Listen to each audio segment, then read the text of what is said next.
মই এই অফিসত আছিলোঁ অলপ আগতে আৰু আমাৰ সেক্ৰেটাৰী আৰু ডাইৰেক্টৰক মাতি পেলাই কথা পাতিছোঁ যে তেনেকুৱা একো নাই এজন কোনবা লিগেল নোটিছ দিছে আৰু লিগেল নোটিছত তেখেতে লিখিছে যে ইয়াত মানে চাই চিটিহে পেমেণ্টটো কৰিব লাগে বুলি পেলাই এতিয়া কলেজবিলাকে কিতাপৰ ৰিকুৱাৰমেণ্টটো দিয়ে এইটো 1 বছৰ 2 বছৰৰ মূৰে মূৰে দিয়ে আৰু নৰ্মেলি আগত কি হৈছিলে যেতিয়া বুক ফেয়াৰ হয় কোকৰাঝাৰত সেই বুক ফেয়াৰত বিভিন্ন কিতাপ দোকানবিলাক আহে আৰু তাৰ পৰা কলেজবিলাকে সিলেকশ্যন কৰি নিয়ে পিছত কাউন্সিলে এই পেমেণ্টটো কৰে তো এইবাৰ কলেজবিলাকে যেহেতু বুক ফেয়াৰ নহ'ল কলেজবিলাকে ইয়াতে ৰিকুৱাৰমেণ্টটো দিছে এই হিচাপে কৰিছে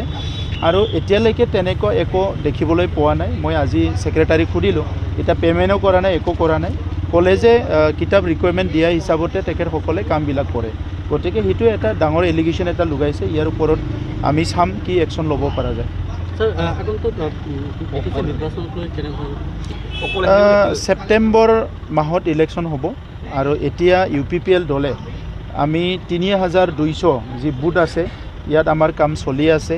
40টা সমষ্টিত আমাৰ ব্লক কমিটিৰ কাম চলি আছে গতিকে আজিৰ সময়ত অইন দলে যেনেকৈ প্ৰিপাৰেশ্যন কৰিছে UPPL দলেও আমি খুব সুন্দৰকৈ প্ৰিপাৰেশ্যন কৰি আছে আৰু আগতকৈ UPPL দলৰ সাংগঠনিক ভিত্তিটো যথেষ্ট শক্তিশালী আপোনালোকে দেখিছে আৰু লগতে আমাৰ ওয়াৰ্কাৰবিলাকে আগতকৈ খুব ভালকৈ পলিটিক্সটো বুজি পোৱা হৈছে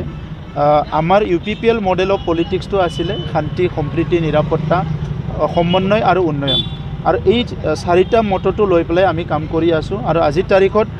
বিটিআৰ অঞ্চলৰ 35 লাখ জনসাধাৰণৰ শান্তি সম্প্ৰীতি সমন্বয় আৰু উন্নয়ন এই কামত আমি বহুখিনি আগবাঢ়ি আহিলোঁ আৰু UPPL মডেল অফ পলিটিক্সটো ৰাইজে বুজি পাইছে এই UPPL মডেল অফ পলিটিক্সত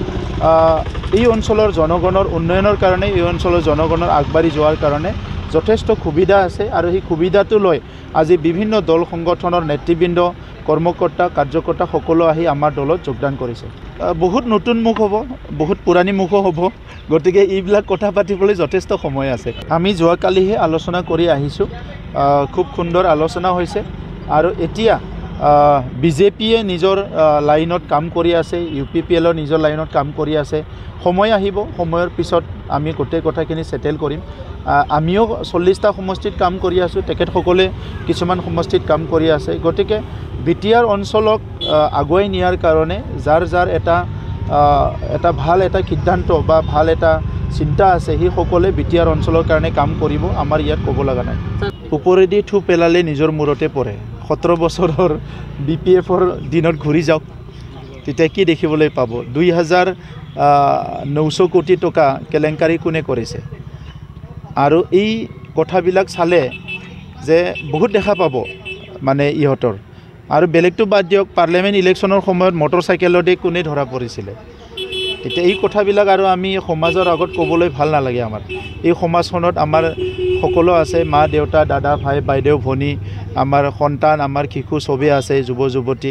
তাত তেখেতসকলে এইবিলাক অশ্লীল কথা বেয়া কথাবিলাক কৈ ৰাজনীতি কৰিব বিচাৰে আমি সেইবিলাক ক'বলৈ ভাল নাপাওঁ আৰু ক'ব নিবিচাৰোঁ চাওক আজি তেখেতসকলে যিখন গাড়ীত বহি আছে এই গাড়ীৰ ভিতৰত কি আছে সেইটো মই নাজানো আগৰ 2008-9-10ত যিবিলাক কল ব্লাডেড মাৰ্ডাৰ হৈছিলে সেইটো আপোনালোকেও জানে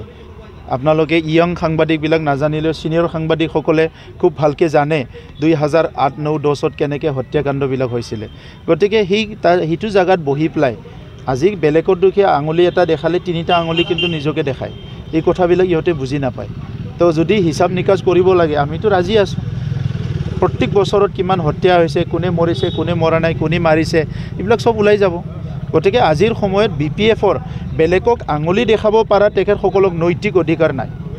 ৰাজনীতি কৰক আপুনি গণতন্ত্ৰ দেশত সবে ৰাজনীতি কৰিব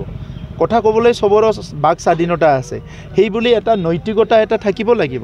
আজি আমি দায়িত্ব লৈ ৰেছপন্সিবিলিটি লৈ নৈতিকতাৰে কাম কৰি আছোঁ আৰু কৈ আছোঁ BPFৰ মানুহবিলাক অন্তত হত্যা হিংসা কিবা কিবি জুৱা মদ ভাং এইবিলাকৰ ওপৰত কথা ক'বলৈ ইহঁতক মানে শোভা নিদিয়ে এইটো লাজৰ কথা আৰু অত্যন্ত বেছি অৱস্থাটো বেয়া আছিলে ইহঁতৰ সময়ত আজিতো খুব ভাল হৈছে পৰিৱেশ তেখেতসকলৰ কাৰণে বেয়া হ'ব পাৰে আজি সাধাৰণ ৰাইজে ইমান ধুনীয়াকৈ থাকিব পাৰিছে মিলিজুলি চলিব পাৰিছে সুন্দৰ এটা পৰিৱেশ গতিকে এই কথাখিনিতো সবে দেখিবলৈ পাইছে